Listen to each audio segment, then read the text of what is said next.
जज साहब अपनी ही माँ को आश्रम में छोड़ आए। आश्रम में माँ पर नजर रख सके इसलिए उधर के चौकीदार से दोस्ती कर ली थी और कुछ पैसे दे दिए थे।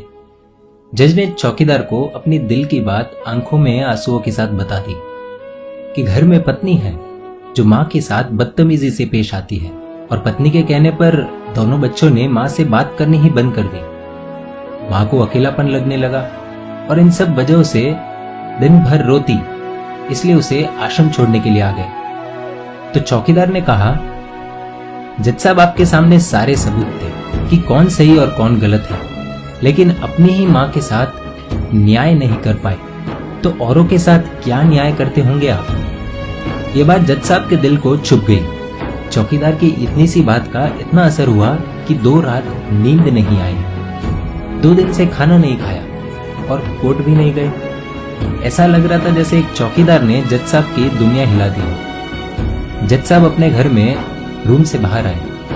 दोनों बच्चे और पत्नी खाना लेकर इसी इंतजार में खड़े हैं कि कब खाना खाएंगे। तभी जज साहब ने एक कागज पत्नी को और 2 अलग कागज अपने बच्चों के हाथ में थमा दिए। कागज की एक लाइन पढ़ी तो पत्नी के हाथों में से थाली गिर गई। जज साहब बोले, मैं तुम्हें तलाक दे रहा हूं, और बच्चों से कहा, आज से मेरी सारी प्रॉपर्टी आप दोनों की, मुझे कुछ नहीं चाहिए। बच्चों ने उन्हें जबरदस्ती कुर्सी पर बिठाया, हाथ जोड़कर पैरों में गिरकर इन सबका कारण पूछा।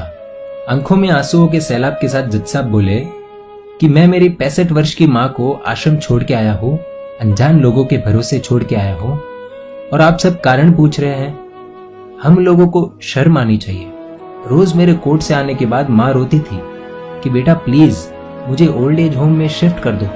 आप में से किसी ने भी माँ से सीधे मुंह बात नहीं की और ये भी भूल गए कि जिस जज को आज पूरा शहर सलाम करता है, उसी जज को बनाने में उस माँ का कितना बड़ा रोल है। कभी दूसरों के घरों में काम करने जाती तब भी मुझे अकेला ना छोड़ती। ऐसी भगवान समान माँ को मैंने आश्रम में छोड़ दिया, और वो भी ऐसे लोगों के भरोसे जिन्हें ये तक नहीं पता कि माँ को क्या बीमारियां है। खुद को कोसते हुए जज साहब कहते हैं, दूसरों पर फैसले सुनाने वाला आज मैं खुद हार गया। मैं जज नहीं बल्कि गुनहगार हूँ, और मैंने जो गुनाह किया है वो शायद कानून तो माफ कर देगा, लेकिन ईश्वर के कोर्ट में वो कभी माफ नहीं होगा। ये कहते हुए जज साहब बोले कि अब मैं अपने पापों का प्रायश्चित करने जा रहा हूँ। मैंने अपना सब कुछ आप लोगों को सौंप दिया है और अब अपनी माँ के साथ आश्रम में रहूंगा और उनकी सेवा करूंगा। पत्नी से जज साहब ने कहा कि याद रखना, आज तुमने उस माँ को आश्रम भिजवाया, तुम भी एक माँ हो, कल तुम्हें भी कोई आश्रम भेजेगी, तब तुम्हें मेरे इन शब्दों का अर्थ सही मायने में समझ आएगा। ये बोलकर जज साहब निकल लिए अपनी माँ के पास। आधी रात को चौकीदार भी जज साहब को देखते हुए चौंक गया। अंदर देखा तो माँ सो रही थी। करीब जाकर देखा तो पूरे परिवार की तस्वीर से लिपट कर रोते हुए माँ सो गई थी। आश्रम का प्रशासन भी जाग गया, क्योंकि पीछे पीछे माँ और बच्चे भी आ गए। उन्हें यह एहसास हो गया कि उन्होंने क्या पाप किया है।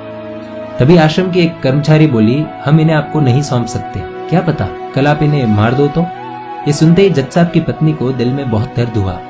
वो बोल उठी कि मैडम जी, शायद हमारे हाथों बहुत बड़ा पाप हुआ है, मानते हैं, लेकिन अब हम इन्हें मारने नहीं, इन्हें एक नया जीवन देने आए हैं। आश्रम के सभी बुजुर्गों की आंखों में आंसू थे, सबके सब रो पड़े।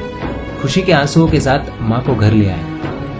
लेकिन वही आश्रम में अनेक आंखें ऐसी थी जो किसी न किसी का इंतजार कर रही थी। दोस्तों, इस कहानी का उद्देश्य तो आप सब समझ गए होंगे, इसलिए शेयर कीजिए और हर घर तक इस कहानी को पहुंचाइए, क्योंकि माँ तो माँ होती है। सब होगा तुम्हारे पास पर सुकून नहीं होगा। सुकून सिर्फ माँ के आंचल में होता है, और उस आंचल को